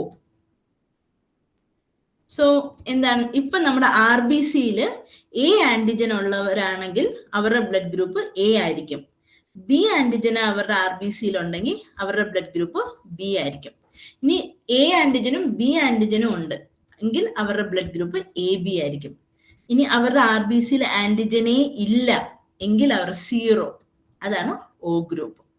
So RBCയിൽ ഏത് ആന്റിജൻ ഓർ അഗ്ലൂട്ടിനോജൻ ഉണ്ട് അതാണ് അവരുടെ ബ്ലഡ് ഗ്രൂപ്പ് ഡിറ്റർമിൻ ചെയ്യുന്നത്. സോ A ആന്റിജൻ ഉള്ളവർക്ക് A, B ഉള്ളവർക്ക് B, AB ഉള്ളവർക്ക് AB, O ഉള്ളവർക്ക് O. അത് RBCയിൽ. ഇനി നമ്മുടെ പ്ലാസ്മയിൽ ആന്റിബോഡി, ഇപ്പൊ A ആന്റിജൻ ഉള്ളവർക്ക് B ആന്റിബോഡി ആയിരിക്കും ഉണ്ടാവുക. B ആന്റിജൻ ഉള്ളവർക്ക് A ആന്റിബോഡിയും അത് പ്ലാസ്മയിൽ ഉണ്ടാവും. എന്താ പ്ലാസ്മ? Fluid portion. അതിൽ ആന്റിബോഡി ഉണ്ടാകും. RBCയിൽ ആന്റിജനും ഉണ്ടാകും. ഇനി AB ബ്ലഡ് ഗ്രൂപ്പുകാർക്ക് 2 ആന്റിജനും അവരുടെ RBCയിലുണ്ട്. അതുകൊണ്ട് ആന്റിബോഡി അവരുടെ പ്ലാസ്മയിൽ ആന്റിബോഡി ഒന്നും ഉണ്ടാവില്ല. അതുകൊണ്ടാണ് ABക്ക് 6 ബ്ലഡും സ്വീകരിക്കാം. So they are called universal recipient. ഇനി O അല്ലെങ്കിൽ 0, O എന്ന് വെച്ചാൽ ഒന്നുമില്ലായിരുന്നു അവരുടെ RBCയിൽ. അവരുടെ പ്ലാസ്മയിൽ പക്ഷേ 2 ആന്റിബോഡിയും ഉണ്ട്. സോ അതുകൊണ്ട് അവര് ഓയിനെ പറയുന്നതാണ് O blood group is known as universal donor.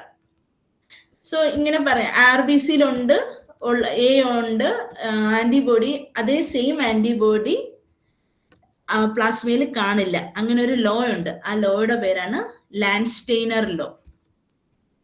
So A blood group ഉള്ളവർക്ക് ഏതായിരിക്കും ആന്റിജൻ? ആന്റിജൻ A തന്നെ ആയിരിക്കും. ആന്റിബോഡി B ആന്റിബോഡി ഉള്ളത് പ്ലാസ്മയും ആന്റിജൻ ഉള്ളത് RBCയിൽ.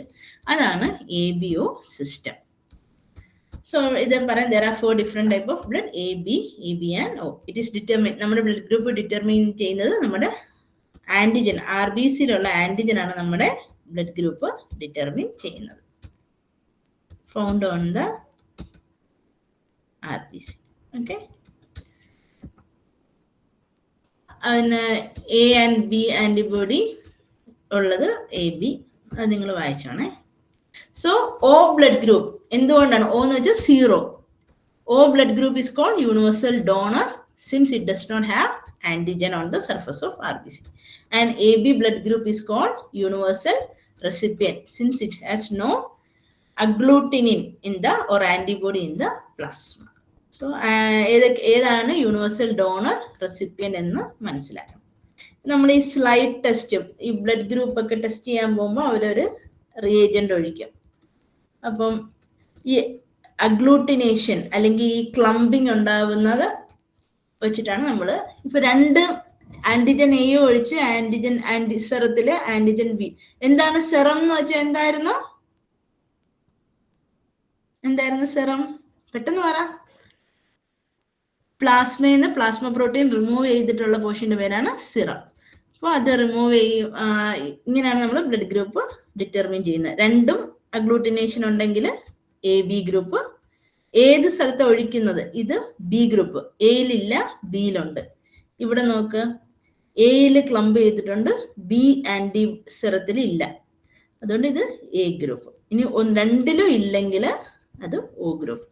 അത് മനസ്സിലായോ?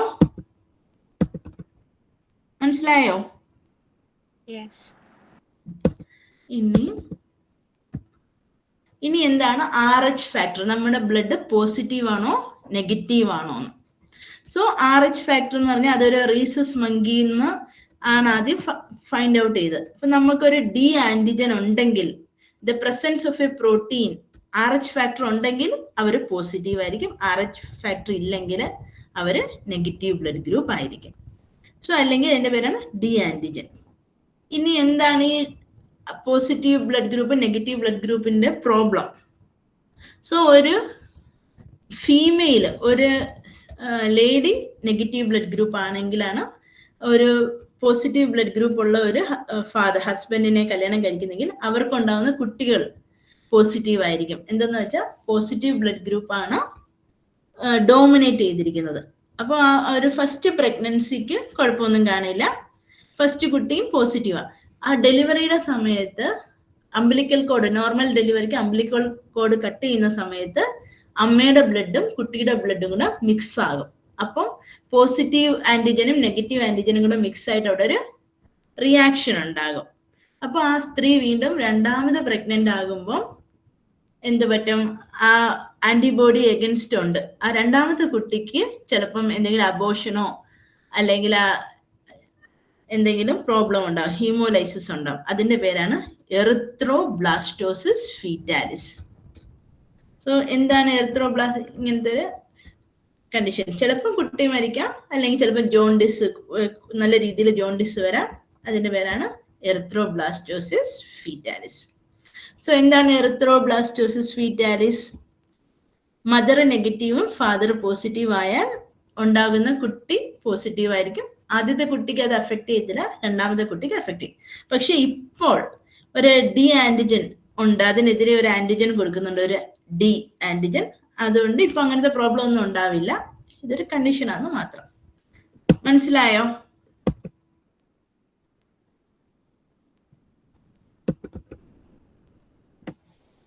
ഒരു 2 പോർഷനുകളുണ്ട്, പെട്ടെന്ന് എടുത്തിട്ട് അത് നിർത്താം, അല്ലെ? അപ്പൊ ബ്ലഡ് കംപ്ലീറ്റ് ആവും. ഇനി എന്താണ് ESR? ESR എന്ന് വെച്ചാൽ നമ്മളിപ്പം ഈ ബ്ലഡ് ടെസ്റ്റിൽ കണ്ടില്ലേ, നമ്മൾ നോക്കുമ്പോൾ ESR നോക്കിയിട്ടുണ്ട്. ESR എന്ന് വെച്ചാൽ erythrocyte sedimentation rate. So erythrocyte sedimentation rate എന്ന് വെച്ചാൽ നമ്മുടെ RBC, അത് നമുക്ക് ഇൻഫ്ലമേഷൻ എന്തെങ്കിലും അസുഖം ഉണ്ടോ എന്ന് നോക്കുന്നതാണ് erythrocyte sedimentation rate. So when venous blood is placed in vertically in a tube, ഈ RBC നമ്മൾ ബ്ലഡ് എടുത്തിട്ട് അനക്കാതെ ഒരു ട്യൂബില് വെച്ചിട്ട് 1 മണിക്കൂർ കഴിഞ്ഞ് നോക്കുമ്പോൾ ആ ട്യൂബിന്റെ പേരുണ്ട്, വിൻഡ്രോബ് അല്ലെങ്കിൽ വെസ്റ്റർഗൻ ട്യൂബ്. നമ്മൾ ആന്റികോയാഗുലന്റ് ഒന്നും ആഡ് ചെയ്യാതെ അനക്കാതെ 1 മണിക്കൂർ വെക്കുമ്പോൾ ഈ RBC റെഡ് ബ്ലഡ് സെല് താഴോട്ട് താന്നു പോകും, പ്ലാസ്മ മുകളിലോട്ട് നിൽക്കും. എന്നിട്ട് നമ്മൾ ഈ പ്ലാസ്മ, ഈ താഴ്ന്ന RBCയുടെ മുകളിലുള്ള പ്ലാസ്മയുടെ റീഡിങ് എടുക്കും. അതിന്റെ പേരാണ് ESR ഓർ എറിത്രോസൈറ്റ്. എറിത്രോസൈറ്റ് എന്ന് വെച്ചാൽ RBC sedimentation rate. So when a venous blood is placed in a vertical tube, red cells sediment to the bottom, and the length of fall of top column of RBC is known as erythrocyte sedimentation rate. നമുക്ക് എന്തെങ്കിലും joint പെയിനോ ആർത്രൈറ്റിസോ എന്തെങ്കിലും ശരീരത്തിൽ ഇൻഫ്ലമേഷനോ ഒക്കെ ഉണ്ടെങ്കിൽ ESR കൂടുതലായിരിക്കും. ESR സാധാരണ എല്ലാ blood ഇൻഡിസസും മെയിലായിരിക്കും കൂടുതൽ, പക്ഷെ ESR ഫീമെയിലായിരിക്കും കൂടുതൽ. ESR 20 millimeter per hour. നമ്മൾ 1 മണിക്കൂർ കഴിഞ്ഞാൽ നോക്കുന്നത്. അതുകൊണ്ടാണ് ഈ അവർ എന്ന് പറഞ്ഞ ഡെസിഗ്നേഷൻ വരുന്നത്. ഇതാണ് ESR. ഇനി അടുത്തതാണ് packed cell volume. So packed cell volume എന്ന് പറയുമ്പോൾ നമ്മൾ ബ്ലഡ് എടുത്തിട്ട് ഒരു സെൻട്രിഫ്യൂജിങ് മെഷീൻ, ആന്റി കൊയാഗുലന്റ് ഒക്കെ ആഡ് ചെയ്തൊരു സെൻട്രിഫ്യൂജിങ് മെഷീനിൽ അത് സെൻട്രിഫ്യൂജ് ചെയ്ത് കറക്കും. അത് കഴിഞ്ഞ് ബ്ലഡ് ഇങ്ങനെ സെറ്റിൽ ചെയ്യും. അപ്പൊ നമുക്കറിയാം നമ്മുടെ ബ്ലഡിൽ എത്ര പ്ലാസ്മയുണ്ട്, എത്ര RBC ഉണ്ട്, എത്ര WBC ഉണ്ടെന്ന്. ഈ RBCയുടെ എമൗണ്ട് ഇവിടെ നമ്മൾ എഴുതിയിട്ടുണ്ട് 45%. ആ മൊത്തത്തിലുള്ള ബ്ലഡിൽ എത്ര RBC ഉണ്ട് അതാണ് packed cell volume or PCV, അല്ലെങ്കിൽ അതിന്റെ വേറൊരു പേരാണ് haematocrit. So packed cell volume അല്ലെങ്കിൽ ഹെമാറ്റോക്രിറ്റ് എന്താണത്? Ratio of volume of erythrocyte to that of whole blood. അതിന്റെ പേരാണ് ഹെമാറ്റോക്രിറ്റ്. ഓക്കെ, സോ ഇത്രയാണ് നിങ്ങൾക്ക് ബ്ലഡിൽ പഠിക്കാനുള്ളത്. ഇത് നിങ്ങൾക്ക് ജസ്റ്റ് ഒന്ന് അറിഞ്ഞിരിക്കാനാണ്. മീൻ കോർപ്പസ്കുലാർ വോളിയം, RBCയുടെ നോർമൽ വോളിയം അളവ്, അതിന്റെ പേരാണ് മീൻ. കോർപ്പസ്കുലാർ എന്ന് വെച്ചാൽ സെല്ലിന്റെ സൈസ്. ഇനി RBCയിൽ എത്ര ഹീമോഗ്ലോബിൻ ഉണ്ട് അതാണ് മീൻ കോർപ്പസ്കുലാർ ഹീമോഗ്ലോബിൻ. പിന്നെ മീൻ കോർപ്പസ്കുലാർ ഹീമോഗ്ലോബിൻ കോൺസെൻട്രേഷൻ. ഇത് നിങ്ങളുടെ അതിനകത്ത് ഇല്ല, ഞാൻ ജസ്റ്റ് അതിന്റെ കൂടെ ഒന്ന് ആഡ് ചെയ്തേ ഉള്ളൂ. പിന്നെ red cell distribution width. So ഇത്രയാണ്. നമ്മളിപ്പോ അതെന്തിനാ ആഡ് ചെയ്തതെന്ന് വെച്ചാൽ നമ്മളിപ്പോ ഒരു CBC കംപ്ലീറ്റ് ബ്ലഡ് കൗണ്ട് നോക്കുമ്പോൾ ഇതെല്ലാം ഇതിനകത്ത് വരും. MCV അതാണ് മീൻ കോർപ്പസ്കുലാർ വോളിയം, പിന്നെ മീൻ കോർപ്പസ്കുലാർ ഹീമോഗ്ലോബിൻ, പിന്നെ MCHC red cell width. So നമ്മൾ ഇപ്പൊ ഇത്രയും പഠിച്ചതിൽ ഈ എല്ലാ വാല്യൂയും ഈ ഇതിലുണ്ട്, ഈ ചാർട്ടിലുണ്ട്. സോ നമ്മൾ CBC എവിടെയെങ്കിലും പോയി നോക്കുമ്പോൾ ഇതാണ് നമ്മൾ നോക്കുന്നതെന്ന് നമുക്ക് മനസ്സിലാകണം.